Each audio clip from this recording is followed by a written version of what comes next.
Alright, what's going on, guys? My name is Cartee and welcome back to another video. And today we're going to be reviewing Star Wars: The Rise of Skywalker. But first, before we get into that, I'm sorry I haven't uploaded in a couple weeks. Life has been pretty busy. We just had Christmas and we just had New Year's. It is currently the first video of 2020, January 7th of 2020 right now as I'm filming this. And merry belated Christmas to you guys. Happy belated New Year's to you guys. This year is going to be big, and as you guys can see, you see my MacBook right here on this other surface right here. And yeah, I got a new desk. I just totally redid my whole setup, and we're going to be filming a new video about that after this video. And after the setup video, we're going to be posting some new vlogs because we need to add to the vlog series because that is my most prized possession on this channel. That's why I take so much time with it. We're going to do that soon. So guys, for the first half of this video, it's going to be a non-spoiler review, but I'm pretty sure a lot of people have already seen this movie by the time it's already, like, by this time already. But I'm still going to do it for those who haven't seen it yet. And then the next half is going to be full-on spoilers. Star Wars: The Rise of Skywalker is directed by J.J. Abrams and is starring Carrie Fisher, Mark Hamill, Adam Driver, Daisy Ridley, John Boyega, and Oscar Isaac, just to name a few. And this is the conclusion to 9 episodic films of the Skywalker saga, the Star Wars saga that we all know and love. And honestly, I enjoyed this movie. I really did. I loved this movie. And there have been a whole bunch of people bashing it lately, but I'm just gonna come from my own perspective, how I liked it for the first 3 times that I watched it in the theater. But for the first time of watching this movie, it brought back so many memories of watching Star Wars in my childhood. Like, it really did. From watching A New Hope when I was like a little kid, 5 or 6 years old, and to now watching The Rise of Skywalker. This movie is driven by fan service. There is a lot of fan service in this movie, but honestly, it just pulls it off. I really think it pulled it off. They put the fan service moments in the place that they needed to be put in. There were a lot of theories that I got right about this movie, and if I talk about those theories, that's gonna spoil the whole movie for those people who haven't seen it yet, because this is the non-spoiler review section of this video. We're gonna get to that in spoilers. I feel like in this movie they did a lot of the old characters justice. Yes, Lando is in this movie. You've seen him in the trailer. He was pretty good as well. Luke had one scene, but really pulled it off, if I'm gonna be completely honest. And then Carrie Fisher and what limited footage that they had for her, for Leia, they pulled it off pretty well. And honestly, my favorite character in this movie has to be Kylo Ren. His arc has stayed the same for the whole trilogy, being conflicted with the light and the dark, but his character is just so cool to me. I really liked it. I really like how his character was done. It was just a ride for Kylo Ren. I was kind of rooting for him because you could constantly see that he was conflicted all the time. Evil. He's trying to convince himself that he's evil, that he's someone he's not. And I really like that aspect about him. It just kept me interested into him. And we all know that Palpatine is back. Oh my gosh. Palpatine was good. I really like Palpatine. They don't explain much of how he comes back, but all of a sudden he's just back. Ian McDiarmid just pulls it off as Palpatine like he always has. There are insane reveals about Palpatine. I'm not trying to go into spoiler region. Palpatine has just always been the big bad pulling the strings. And as we saw in the Rise of Skywalker reaction video, I'm just very impressed with how his character was in this movie. And then we have Rey, who is the main focus of this whole trilogy, but becoming a Jedi, learning about the Force, learning to control your hate and your anger and your fear that leads to the dark side.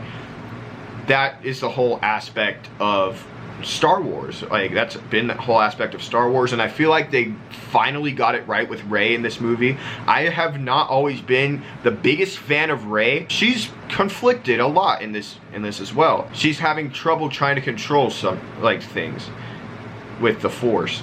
Rey is still trying to find out her true lineage, who she actually is, where she fits in the whole grand scheme of things, and she's trying to find where she belongs. And that does get revealed in this movie, but it's something that I did expect, but I like how they did it as well. There are things I don't like about this movie. I'm not completely biased by this, like by liking this movie. There are flaws in this movie. There are things that I don't like in this movie, but there is no perfect movie. Unless you're Avengers Endgame. No, what? Or Joker. I have a bug in my throat. Or Empire Strikes Back. Okay, I think it's gone. There are things with Finn's character that I do like, though. There's hints about him that we've known to be clues throughout this entire trilogy, but I feel like it's become more prominent now. You'll know when you see it if you haven't seen the movie yet. And Poe and Finn's dynamic is really sick, though. I like what they did with their friendship because they seem like that dynamic duo, and it was amazing. Chewbacca's in this as well. So sick in this movie. There's C-3PO, he has a big role as well. The action scenes are amazing. The cinematography is just off the charts. The CGI, it looks so realistic. I have no idea, man. Like, I haven't seen a Star Wars movie look this realistic other than Rogue One. Yeah. Rogue One, oh my gosh, that is amazing cinematography. There are a lot of things with the Force that is explored in this, which is done a right way. I feel like they kind of stick to the rules of the Force, but also not in a way. You'll know once you see it. The dynamic between Rey and Kylo, their relationship is more explored in this as well. And without going into spoilers, I feel like that's all I have to say about this movie. But yes, there are a few things that I didn't like about Star Wars Episode 9, The Rise of Skywalker. But overall, I really do like the movie. For those of you who haven't seen the movie, my rating for The Rise of Skywalker is a 9 out of 10. Go see this movie if you really want to be overall satisfied about Star Wars. If you've watched Star Wars your whole life, go see this movie if you want to be overall satisfied. And now that that's over with, it is time to go into spoilers. If you haven't seen this movie, click away, and I will be dropping a major spoiler in 5, 4, 3, 2, you better click away, 1. Rise of Palpatine. I really was expecting that. It was one of my theories, but I like how they did it. It makes sense. It does make sense. Rey's parents chose to be nobodies so they could protect Rey, and that makes her less of a Mary Sue. It does. It makes her way less of a Mary Sue. To go back into The Force Awakens watching that, like, you are honestly, like, mind blown, but it makes sense as to why Rey's character is like that. So we open up the movie with Kylo Ren on a red planet, and he's knocking down, slashing at all of these villagers in his way with the Knights of Ren and some stormtroopers so he could find the Sith Wayfinder. And yes, that red planet is confirmed to be Mustafar. Confirmed to be Mustafar. It's pretty much what we see in The Rise of Skywalker's Palpatine Speaks to Kylo Ren trailer. It's pretty much all of that, but like more footage that actually gives away who Snoke was and Palpatine's role in all of it. Palpatine made Snoke. Yes. And he was obviously every voice Kylo has ever heard inside his head. But we see Palpatine and he looks ugly, bro. Oh my gosh. But he looks really menacing too. But before that, we see these clone chambers. And it's 2 Snokes in there being cloned.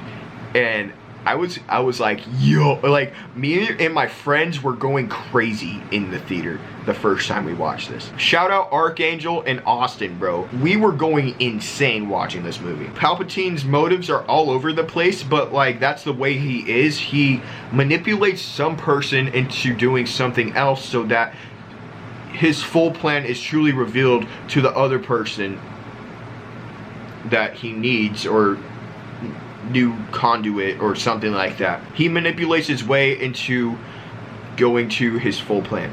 And That's where they kept the true nature of Palpatine right there, the true evil nature of how he is. Then we see the whole light speed skipping thing. I thought that it was really cool. It seemed really dangerous too, because after that, the Falcon was burning. It was on fire. It was in flames, and we know that and then Rey said that the compressor was broke. It was something else other than that. But the light speed skipping, I'm a little bit iffy about, but it was a cool action sequence nonetheless. But Rey, Finn, and Poe are always arguing with each other in this movie. But they're still friends, which kind of confuses me as well, but I still rolled with it. I just went into this movie with an open mind the entire time. And I was like, maybe this could be a problem, but it wasn't that bad of a problem as I expected it to be, because they still continued on with the story, and this movie is very fast paced as well. So I feel like there was an action sequence maybe every 5 minutes, or like in the first act of the movie, which isn't bad. It moved the story along very quick. The 2 hours of this movie seemed to go by so fast. This movie just kept me so immersed. It's also because I love Star Wars. Like, I'm a longtime fan of Star Wars. I'm a lifelong fan of Star Wars in my 18 years of being on this earth. Rey's training, we finally see some training sequences, and then Kylo Ren uses Vader's helmet to communicate with Rey in the floating training Jedi droid that they use. And Rey knew it was him, so she got really mad. She used her anger, and she knocked down a tree, which hit BB-8. But then moving on, we see Leia as her Jedi Master. And I was just like, wait, what? I ain't never seen Leia use the Force other than that one time in The Last Jedi where she force pulled herself, which is a scene that she should have died, but they kept her alive for some reason. I don't know, bro. But either way, I liked Leia's role a lot. She actually was a Jedi. There was a little flashback sequence that was a few seconds long. It was Luke and Leia training after the Battle of Endor. Jedi training. Luke trained his sister Leia in the ways of the Force, and I loved it. She had a blue lightsaber. Luke had his green lightsaber. They had their young faces. Oh, that was honestly one of my favorite parts about the movie. Seeing that little action sequence of Luke and Leia just lightsaber training with the Force, and she knocks him down, and he knows that she's ready. Leia stopped using the Force because she had a future premonition, because yes, she's a Skywalker.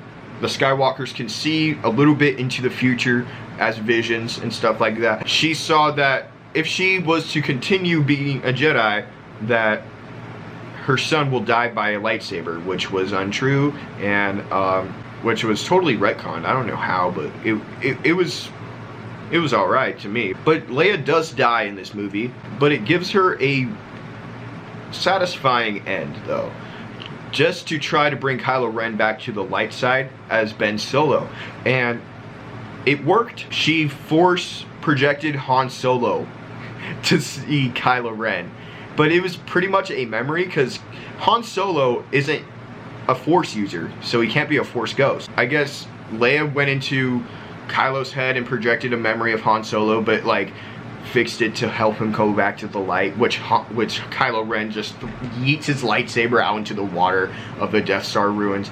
It makes him turn back to the light. And I thought that was really cool. It was a very emotional scene.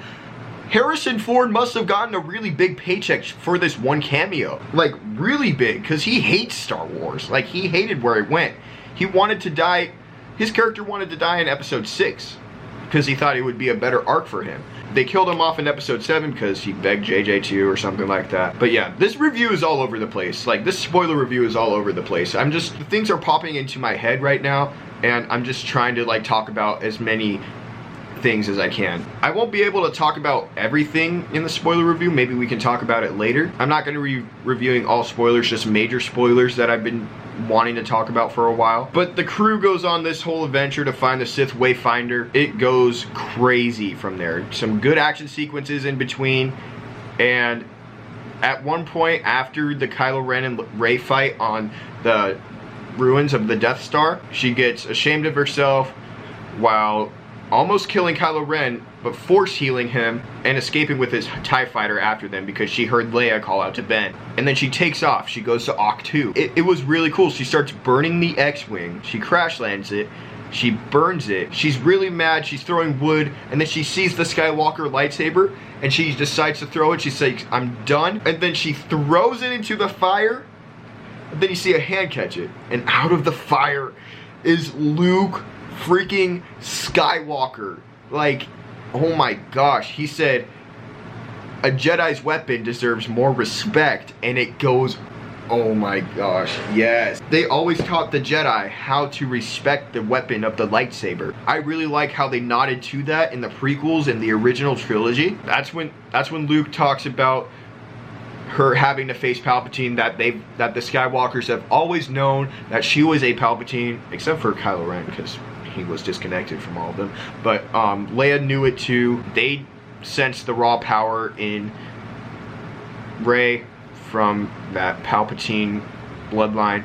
I really don't like how you have to be related to someone in this Disney trilogy in order to use the Force. Like, I like how they set it up in the prequels with the midichlorian count. Like, a certain midichlorian count means like you can use the Force at more advanced than the other, and I wish they would have done that. Luke Skywalker has a different attitude, saying he was wrong pretty much from how he acted in The Last Jedi.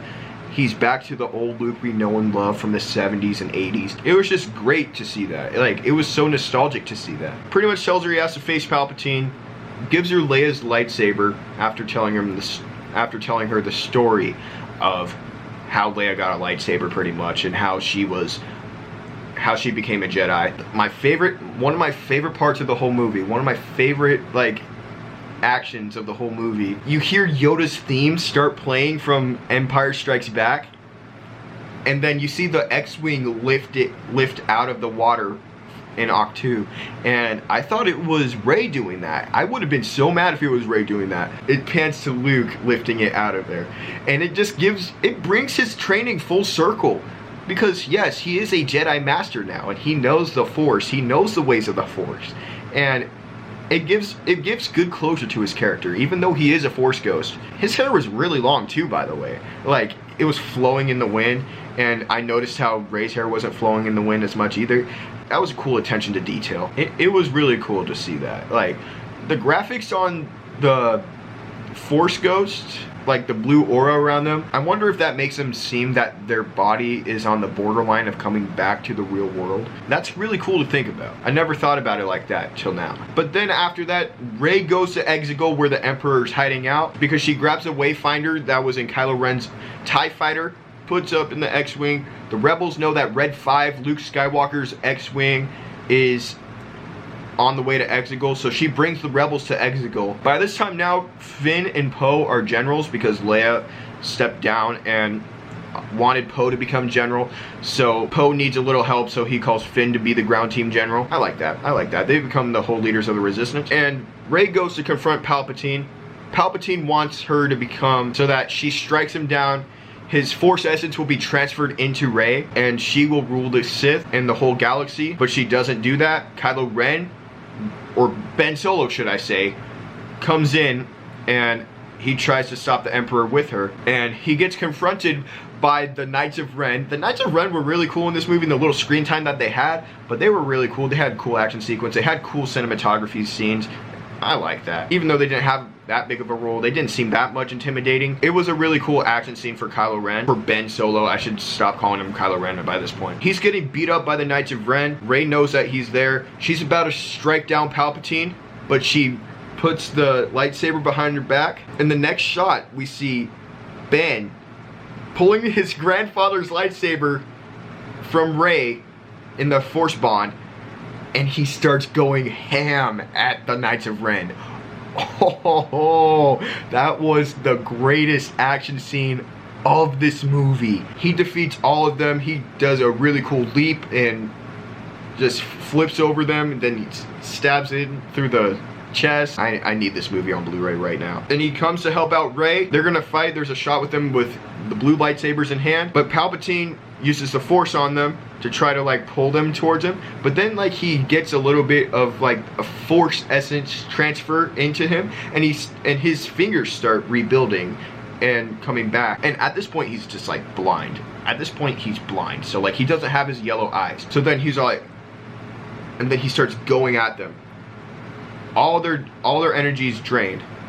And then Palpatine gets fully restored into how he was in either, I would say either episode 3 or episode 6. Episode 6, I believe. He's in his black robes and he has red robes under it, which is really cool costume design. I like that a lot. And he's restored. His yellow eyes are back. Sits in the throne, and he just force lightnings up into the space battle that's up above. He totally disables all of the rebel fleet. He pushed Ben Solo down the hole because he said, as I have fallen, so should the last Skywalker. So he force pushed him down the hole. And then Ben Solo wasn't to be seen for a while. Rey lays on the floor. She's drained. She goes, be with me. The force pulls her up into space, and you hear all the Jedi who have become force ghosts from the past. You hear Luke, you hear Leia, you hear Obi-Wan, you hear Yoda, you hear Qui-Gon Jinn, you hear Mace Windu, you hear Ahsoka Tano, you hear Aayla Secura, you hear a whole bunch of other Jedi, but most importantly, Anakin. He goes, Rey, bring balance to the Force as I once did. So it doesn't undermine Anakin's arc at all. This movie does not undermine Anakin's arc at all. Don't at me. The Jedi through the Force help her up and help her defeat the Emperor as he's force lightning up.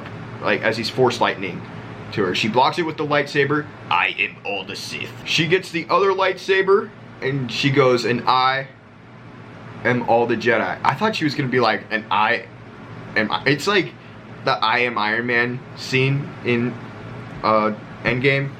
I thought she was going to sacrifice herself, but she pushes the lightning back. Palpatine should have by now just like, okay, I'm going to die. I should just steal one of the lightsabers and fight her, but I don't know, that's not what happened. And then lightning goes back into him and he explodes, dude. He explodes. All the Sith followers that he had in the back were exploded. The ruins are gone. And by that time, Finn and his ground team destroyed the command ship, and then Ben Solo comes out of the hole. And Rey is dead. She's dead.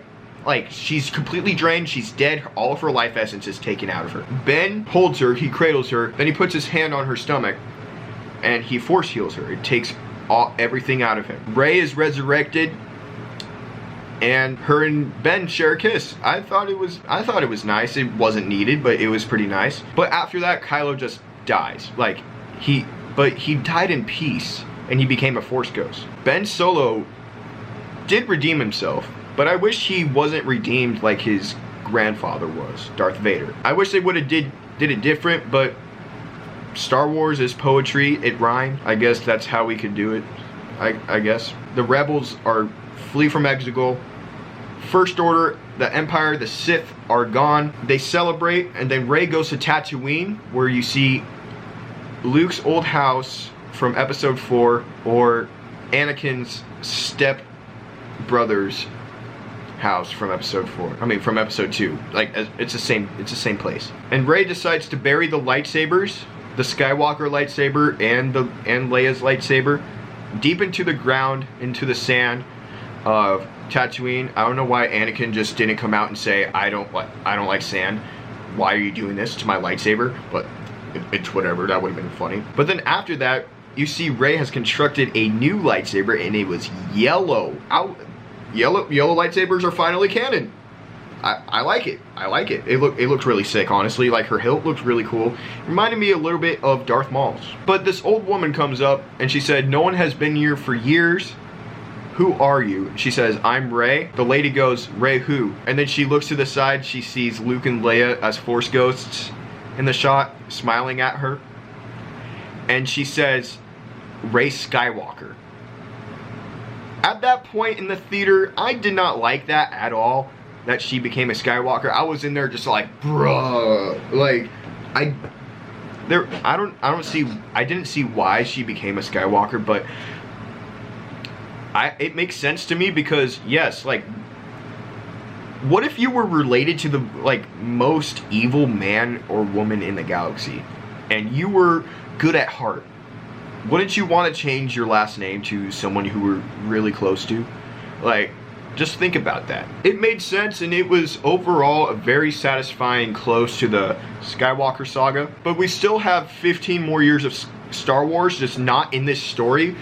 Maybe we're getting the Old Republic. I want Keanu Reeves as Darth Revan, like really bad, really bad. But either way, that was my review. 9 out of 10. There have been things that I don't like about this. There are stuff that I did miss out, but we're gonna talk about it in the comments section below. Start a conversation about this movie in the comment section below. Did you like it? Did you not like it? Just let me know and we're gonna talk about it. But yeah, you guys, that has been my review of Star Wars Episode 9, The Rise of Skywalker.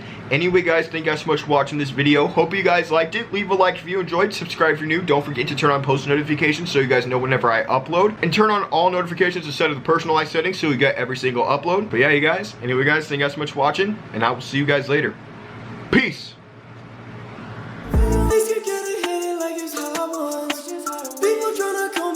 Shotgun. I've been looking fast just like I'm Top Gun. Change my name to Drake cause I've been on one.